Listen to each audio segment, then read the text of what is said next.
Bienvenidos a esta exploración detallada. Hoy, nos sumergimos en un análisis que ha circulado bastante, el de un canal de YouTube especializado, Boxing Realist. Trata sobre una pelea que dio mucho que hablar, la victoria de Terence Crawford sobre Saúl Canelo Álvarez. Un resultado que, la verdad, pilló a contrapié a muchísima gente. Exacto. Y la idea hoy es justo esa, desgranar un poco esa perspectiva, la de este análisis en concreto, ¿no? Ver cuáles fueron las claves tácticas que le dieron la victoria a Crawford, entender por qué fue una sorpresa tan grande y, sobre todo, qué significa esto para el legado de Bud Crawford y, claro, también cómo afecta a la figura de Canelo Álvarez. Comentas que fue una sorpresa, pero recuerdo que el propio análisis ya dejaba caer alguna duda sobre Canelo después de su combate anterior con William School, ¿no? Como que, la puerta no estaba del todo cerrada a un resultado así. Sí, es verdad. Bien, pues vamos a meternos ya en faena. ¿Cómo describe este análisis el combate en sí, el desarrollo? Pues mira, es curioso porque la persona que analiza partía de un pronóstico que favorecía a Canelo. Ya sabes, por el tamaño, la habilidad demostrada, lo típico. Claro. Pero admite que esa pelea contra Skull, pues sí, dejó algo de run run, de incertidumbre. Y bueno, al final la sorpresa se confirmó. Crawford ganó por decisión. Ajá. Pero, ojo, aquí viene un matiz que me parece importante y que el análisis recalca. Aunque ven la victoria de Crawford como totalmente merecida, creen que el combate fue más igualado de lo que dijeron algunos comentaristas. Ah, ¿sí? ¿Sí? De hecho, sugieren una puntuación extraoficial de 7 asaltos a 5 para Crawford, más o menos. O sea que no fue un paseo. Entiendo. O sea que, según esta visión, la sensación general de un dominio aplastante quizá exageró un poco y que no se le dio suficiente crédito a algunos golpes de Canelo. Interesante. Exacto. Que Canelo también conectó lo suyo, vamos. Vale. Y entonces, ¿cuáles fueron las claves tácticas que hizo Crawford también según este análisis? Pues son varias cosas, y la verdad ejecutadas a la perfección, según comentan. Lo primero, y quizá lo más obvio desde el minuto 1, fue el alcance. Mmm, Crawford usó su ventaja de alcance todo el rato, manteniendo a Canelo a distancia. Y eso, pues, fue un problema constante para el mexicano. No encontraba la forma de entrar. el alcance como primera barrera, claro. ¿Qué más? ¿Qué más destaca el análisis? Pues el manejo del peso. Hay que pensar que Crawford subía 2 categorías, desde su última pelea. Y Canelo, aunque peleaba en supermedio, este análisis lo ve más como un peso medio natural, en realidad. Ya. Pues la adaptación de Crawford a esas 168 libras fue sorprendentemente buena, mucho mejor de lo que se esperaba. De hecho, llegan a especular que el año de inactividad que tuvo, pues igual, fíjate qué curioso, le vino bien para aclimatarse físicamente. Anda, qué curioso eso de la inactividad como posible ventaja. No se me había ocurrido. Y en cuanto a boxeo puro, ¿en qué se fija el análisis? ¿Qué herramientas destaca? Sobre todo la mano adelantada de Crawford, el jab. El famoso jab. Uf, lo describen como súper efectivo. Quizá el factor más determinante de la pelea, fíjate, incluso más que la pegada. Aunque, el análisis deja claro que Canelo sintió las manos de Crawford, que no eran caricias, No, claro. pero el jab fue la llave maestra. Para controlar el ritmo, la distancia, todo. Un jab dominante, sí. Y la movilidad. Crawford siempre destaca por eso, ¿no? Fundamental. Totalmente crucial. Crawford, que es más ligero por naturaleza y tiene ese estilo más esquivo, ¿no? Pues era un blanco muy distinto a los últimos rivales de Canelo. Claro, Berlanga, Munguía. Eran más de ir pa'lante. Eso es, más frontales, más predecibles. La agilidad de Crawford, esa velocidad de pies, hizo muy difícil que Canelo lo pudiera fijar bien, cortarle el ring, conectar combinaciones cómodas. Un dolor de cabeza constante. Entendido lo del jab y la velocidad. Pero antes has dicho algo de que la pelea se desarrolló mucho en una zona concreta. Sí, la media distancia. Y ahí, según el análisis, Crawford fue superior. Argumentan que en esa franja, ni muy lejos ni pegados, Crawford es simplemente mejor boxeador. ¿Por qué? Pues por su juego de pies, más rápido, y otra vez por esa ventaja de alcance que le permitía tocar y salir. Mandó él en esa distancia. Vale. Queda claro el planteamiento de Crawford visto desde esta fuente. Vamos a la otra esquina. Si esas fueron las claves de Crawford, ¿dónde estuvieron los problemas para Canelo? ¿Qué errores o limitaciones señala este análisis? Pues apuntan varias cosas. Primero, que retrocedió demasiado, sobre todo al principio. Cedió mucho terreno. Luego, una dificultad clara, constante, para encontrar la manera de pasar esa barrera del jab y el alcance de Crawford. El análisis sugiere que quizá Canelo pues no confiaba del todo en su propia velocidad de pies para acortar contra alguien tan rápido. Como que le faltó un plan B o no pudo aplicarlo, ¿no? Eso parece. Y también se habla mucho de la falta de volumen de Canelo. Sí, eso lo he leído en varios sitios. Pues este análisis lo critica bastante. Dice que Canelo lanzaba golpes sueltos, uno o dos, y se quedaba como mirando a ver qué pasaba, ¿sabes? En vez de seguir, de encadenar combinaciones, buscar otros ángulos. Admirando su trabajo, que dicen algunos. ¿Justo? Y claro, para ganar a un Crawford así, dicen, necesitaba mucha más presión constante, más volumen, mezclar golpes arriba y abajo sin parar. Entonces, la sensación que da el análisis es que Canelo lo intentó, pero Crawford le tenía tomada la medida, ¿no? Yo creo que va por ahí. La impresión es que Canelo intentó sus cosas, buscó la manera, pero Crawford es que neutralizó cada intento. Canelo quería llevar la pelea a lo corto, trabajar al cuerpo, imponer su fuerza. Su pelea habitual. Exacto. Pero Crawford no le dejó. Y además señalan otro factor, el cansancio. Ah, también. Sí, Canelo pareció cansarse más de lo normal, probablemente por el desgaste de perseguir a un tío tan móvil, tan esquivo. No estaba acostumbrado a eso últimamente, con rivales más parados. Tiene sentido. Lo que de verdad, impacta de este análisis es cómo presenta la victoria. No solo como Crawford es muy bueno, sino como una demostración de adaptabilidad estratégica casi perfecta. Crawford impidió que Canelo hiciera su pelea.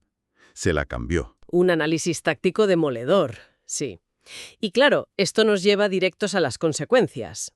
Si Crawford estuvo tan bien tácticamente, ¿cómo afecta esta victoria a su legado? ¿Qué dice esta fuente? ¡Buah! El impacto es enorme. Gigantesco. El análisis lo pone, sin dudarlo, como el probable número 1 libra por libra. Indiscutible. Sin discusión. Bueno, admiten que quizá el único debate podría ser con Usyk, pero se inclinan claramente por Crawford. Lo etiquetan directamente como el mejor boxeador de su era. Punto. Según ellos, ya no hay debate posible ahí. Palabras mayores, desde luego. Y además, logra algo histórico, ¿no? Algo que nadie había hecho. Efectivamente. Primer boxeador masculino en ser campeón indiscutible en 3 pesos distintos. Superligero, welter y ahora supermedio. 3. Es un hito brutal, único. Y encima sigue invicto. La fuente dice 42-0. Y ha ganado a los nombres que se le pedían para confirmar su grandeza. Impresionante, la verdad. Y claro, el análisis entra en el terreno de las comparaciones históricas. Siempre complicado, pero apasionante. ¿Cómo lo colocan respecto a los mitos? Aquí es donde se mojan de verdad, Reconocen que si miras la lista de rivales vencidos, pues quizá el currículum de Crawford aún no es tan profundo como el de leyendas tipo Sugar Ray Leonard, Pacquiao o Mayweather. Lógico, llevan más tiempo. Claro. Pero argumentan, y con fuerza, que esta victoria contra Canelo lo mete de lleno en la misma habitación. O sea, que ya se le puede empezar a comparar y debatir al nivel de Leonard, Durán, Mayweather. Ahí es nada. ¡Ostras! Hasta el punto de considerarlo candidato a GOAT, al mejor de todos los tiempos. Me parece... muy rápido, ¿no? El análisis lo plantea. No dice que lo sea ya, pero sí que, tras esta pelea, el debate es legítimo. Que su nombre ya tiene que estar en esa conversación súper exclusiva. Lo que sí afirman con más seguridad es que Crawford es, como mínimo, un top 10 histórico de los últimos 70 años. Top 10 ya es muchísimo. Y espera, que viene lo fuerte.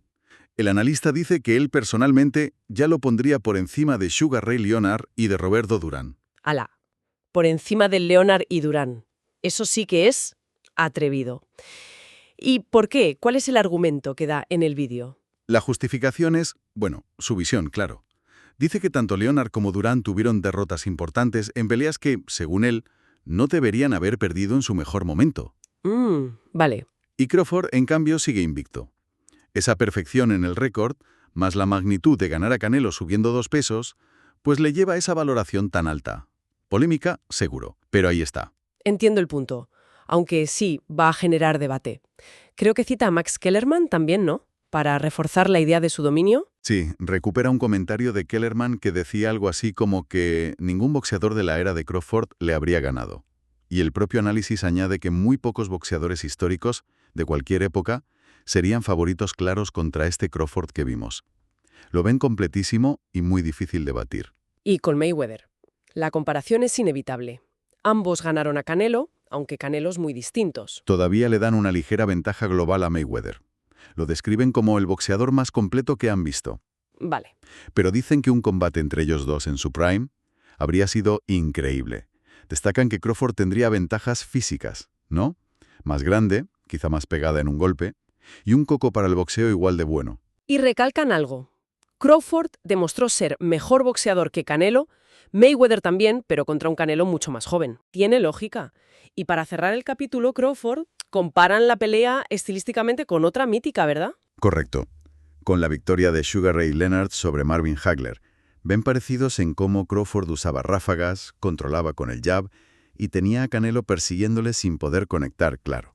Un poco como le pasó a Hagler con Leonard. Queda claro. Para esta fuente, un antes y un después para Crawford. Legado reescrito y elevado al máximo.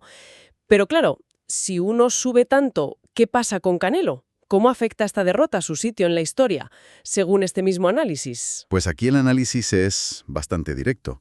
Duro, podríamos decir.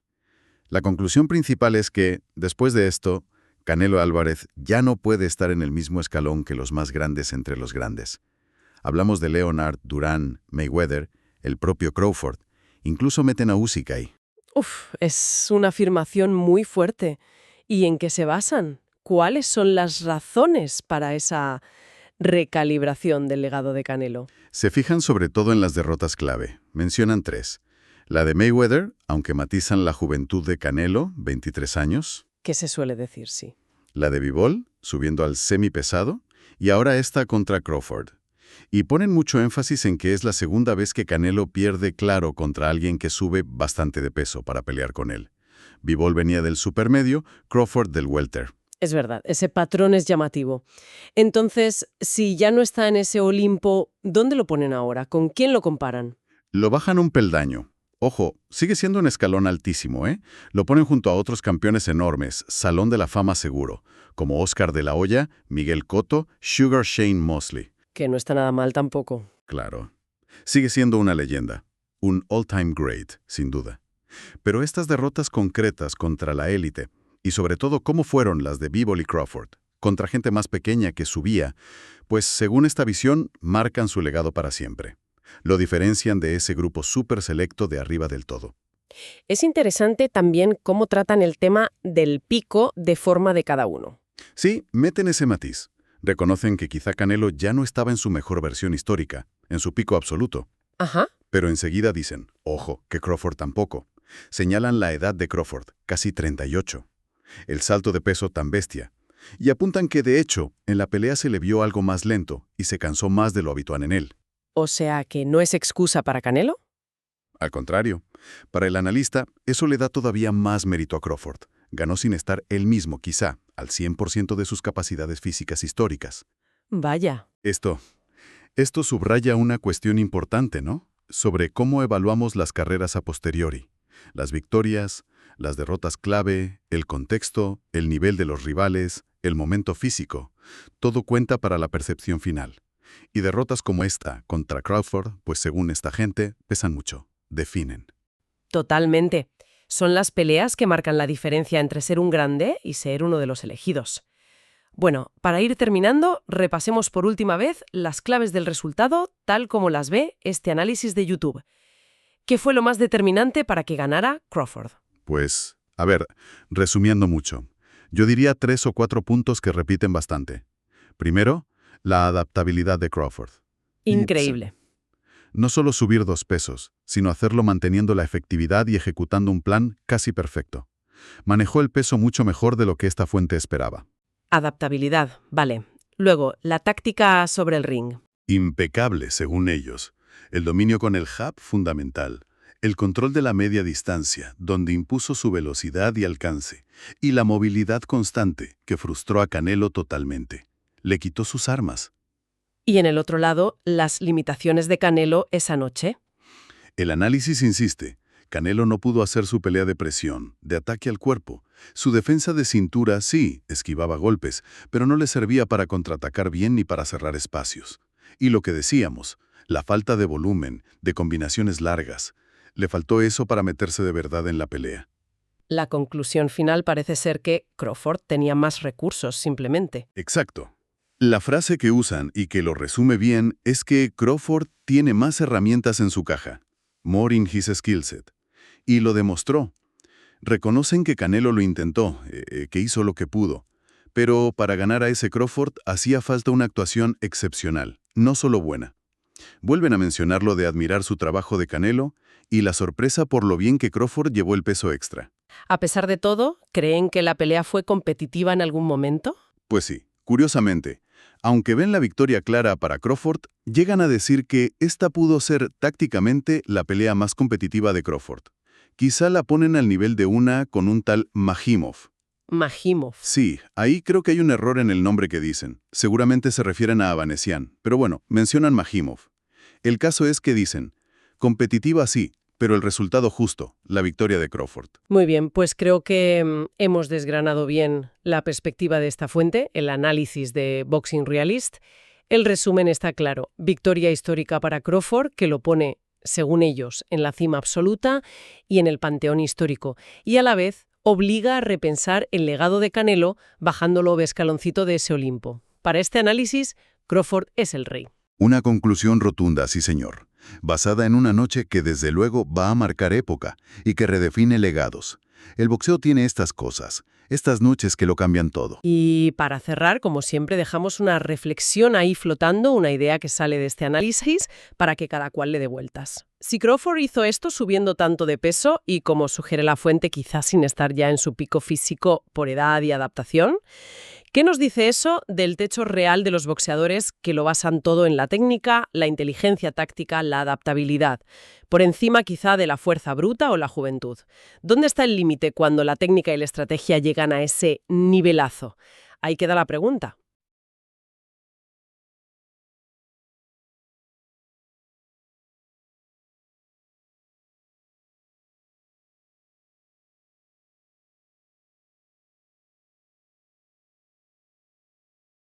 Bienvenidos a esta exploración detallada.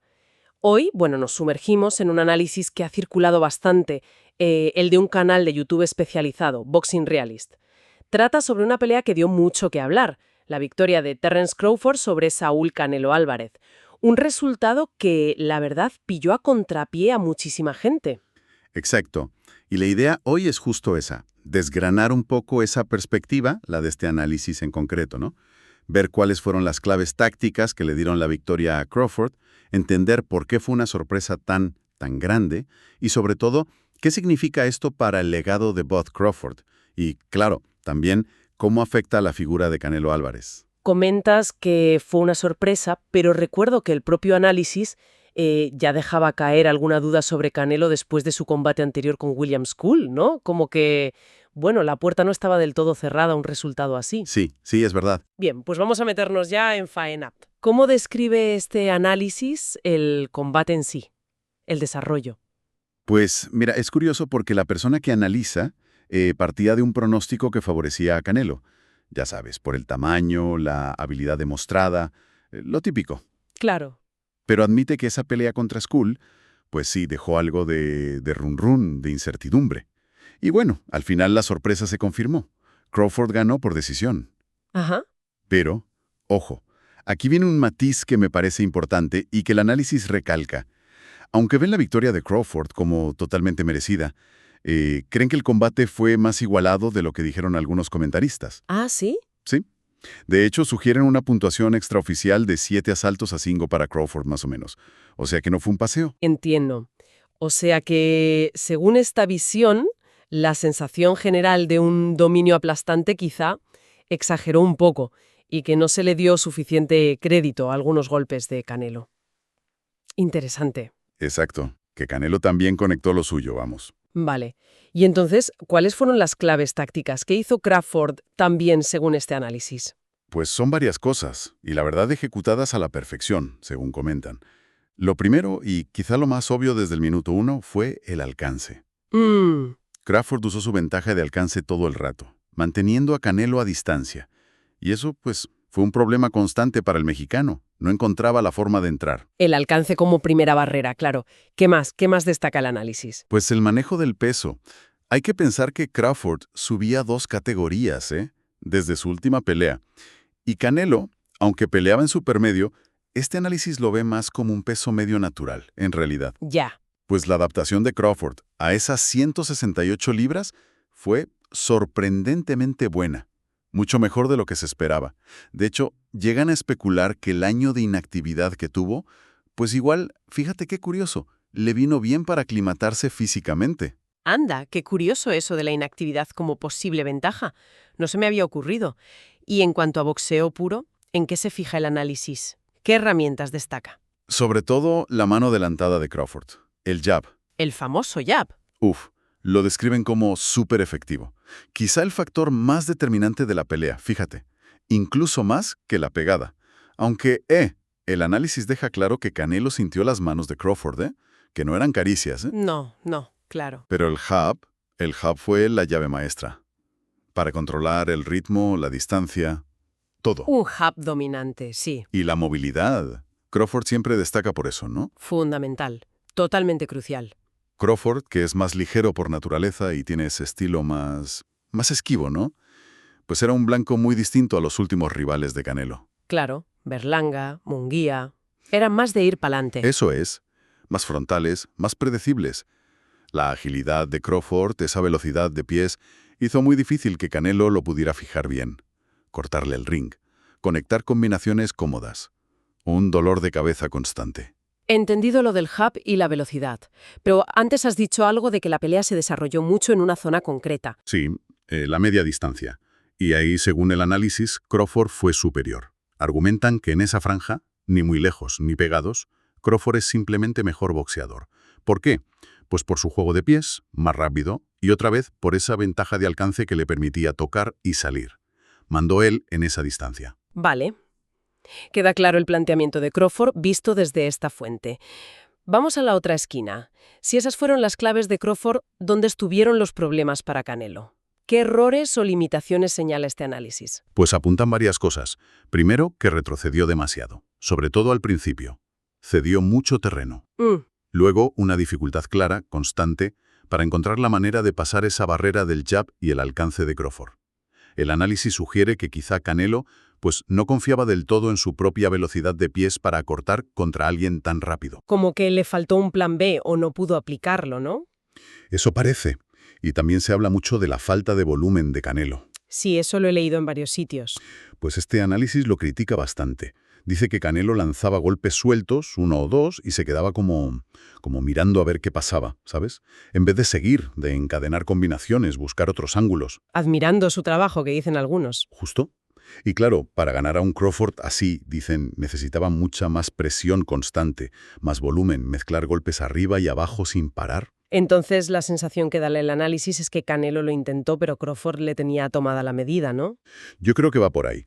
La impresión es que Canelo intentó sus cosas, buscó la manera, pero Crawford es que neutralizó cada intento. Canelo quería llevar la pelea a lo corto, trabajar al cuerpo, imponer su fuerza. Su pelea habitual. Exacto. Pero Crawford no le dejó. Y además señalan otro factor, el cansancio. Ah, también. Sí, Canelo pareció cansarse más de lo normal, probablemente por el desgaste de perseguir a un tío tan móvil, tan esquivo. No estaba acostumbrado a eso últimamente, con rivales más parados. Tiene sentido. Lo que de verdad, impacta de este análisis es cómo presenta la victoria. No solo como Crawford es muy bueno, sino como una demostración de adaptabilidad estratégica casi perfecta. Crawford impidió que Canelo hiciera su pelea. Se la cambió. Un análisis táctico demoledor, sí. Y claro, esto nos lleva directos a las consecuencias. Si Crawford estuvo tan bien tácticamente, ¿cómo afecta esta victoria a su legado? ¿Qué dice esta fuente? El impacto es enorme. Gigantesco. El análisis lo pone, sin dudarlo, como el probable número 1 libra por libra. Indiscutible. Sin discusión. Bueno, admiten que quizá el único debate podría ser con Usyk, pero se inclinan claramente por Crawford. Lo etiquetan directamente como el mejor boxeador de su era. Punto. Según ellos, ya no hay debate posible ahí. Palabras mayores, desde luego. Y además logra algo histórico, ¿no? Algo que nadie había hecho. Efectivamente.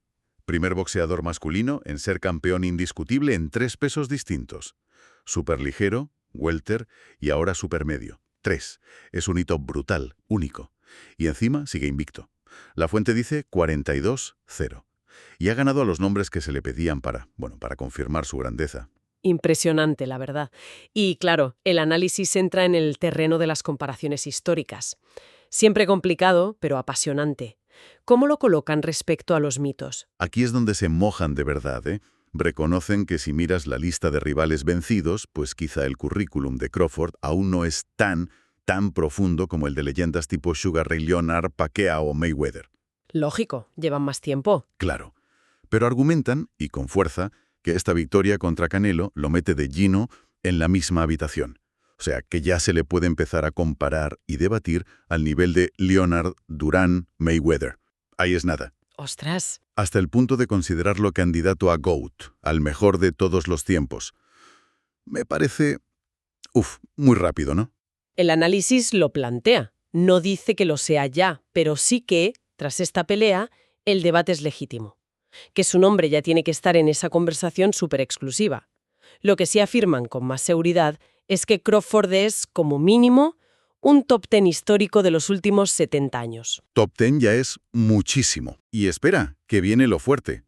El analista dice que él personalmente ya lo pondría por encima de Sugar Ray Leonard y de Roberto Durán. Alá, por encima de Leonard y Durán. Eso sí que es atrevido.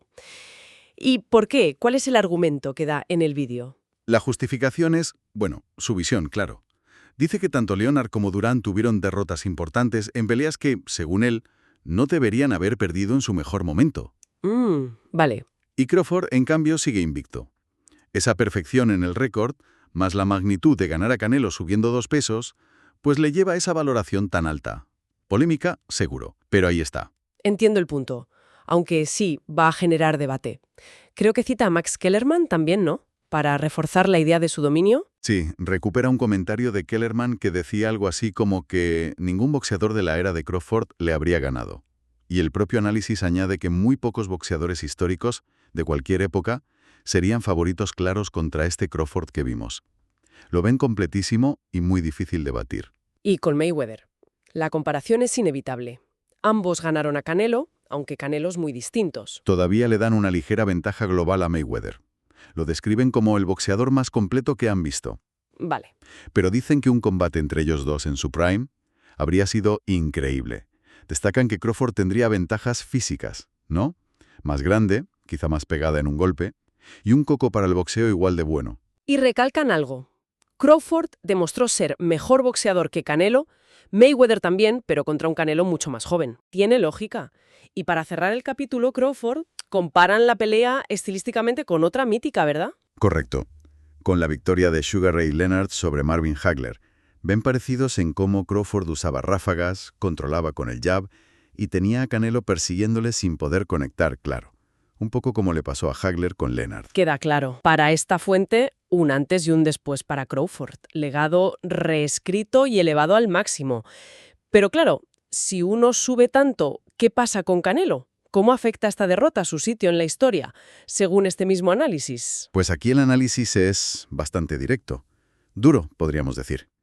La conclusión principal es que, después de esto, Canelo Álvarez ya no puede estar en el mismo escalón que los más grandes entre los grandes. Hablamos de Leonard, Durán, Mayweather, el propio Crawford. Incluso meten a Usyk ahí. Es una afirmación muy fuerte.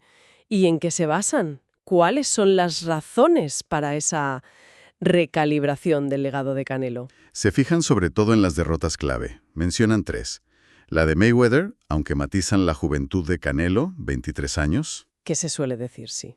La de Bivol, subiendo al semipesado. Y ahora esta contra Crawford.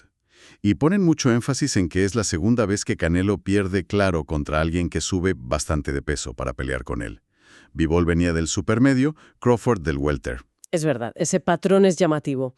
Entonces, si ya no está en ese Olimpo, ¿dónde lo ponen ahora? ¿Con quién lo comparan? Lo bajan un peldaño. Ojo, sigue siendo un escalón altísimo, ¿eh? Lo ponen junto a otros campeones enormes, Salón de la Fama seguro, como Oscar de la Hoya, Miguel Cotto, Sugar Shane Mosley. Que no está nada mal tampoco. Claro. Sigue siendo una leyenda, un all-time great, sin duda. Pero estas derrotas concretas contra la élite, y sobre todo cómo fueron las de Bivol y Crawford, contra gente más pequeña que subía, pues según esta visión, marcan su legado para siempre. Lo diferencian de ese grupo súper selecto de arriba del todo.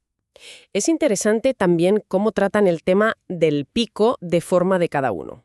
Sí, meten ese matiz.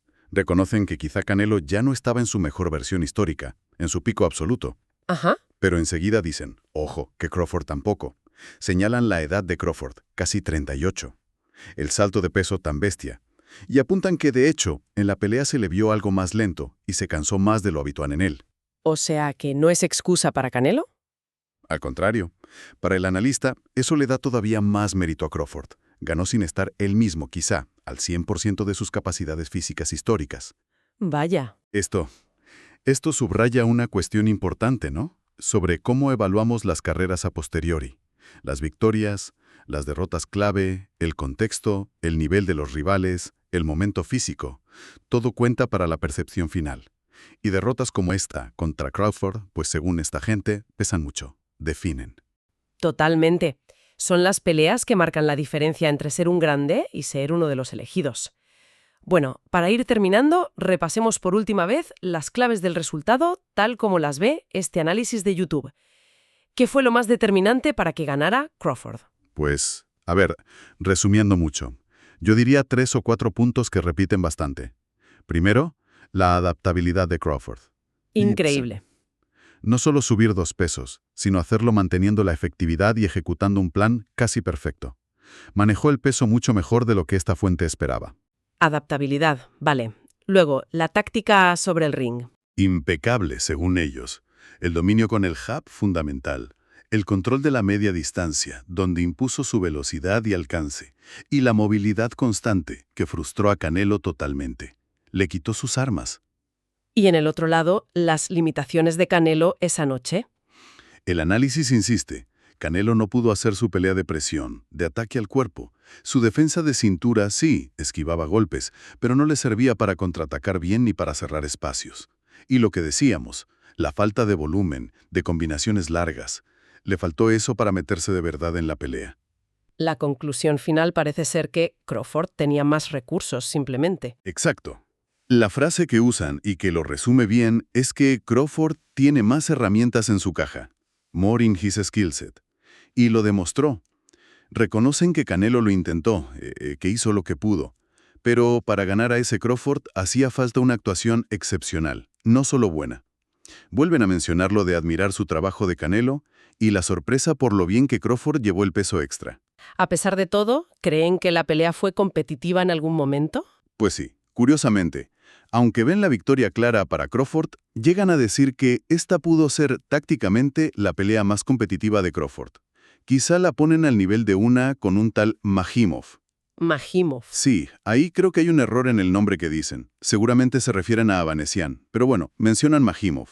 El caso es que dicen, competitiva sí, pero el resultado justo, la victoria de Crawford. Muy bien, pues creo que hemos desgranado bien la perspectiva de esta fuente, el análisis de Boxing Realist. El resumen está claro. Victoria histórica para Crawford, que lo pone, según ellos, en la cima absoluta y en el panteón histórico. Y a la vez obliga a repensar el legado de Canelo, bajándolo escaloncito de ese Olimpo. Para este análisis, Crawford es el rey. Una conclusión rotunda, sí señor, basada en una noche que desde luego va a marcar época y que redefine legados. El boxeo tiene estas cosas, estas noches que lo cambian todo. Y para cerrar, como siempre, dejamos una reflexión ahí flotando, una idea que sale de este análisis, para que cada cual le dé vueltas. Si Crawford hizo esto subiendo tanto de peso y, como sugiere la fuente, quizás sin estar ya en su pico físico por edad y adaptación, ¿qué nos dice eso del techo real de los boxeadores que lo basan todo en la técnica, la inteligencia táctica, la adaptabilidad? Por encima quizá de la fuerza bruta o la juventud. ¿Dónde está el límite cuando la técnica y la estrategia llegan a ese nivelazo? Ahí queda la pregunta.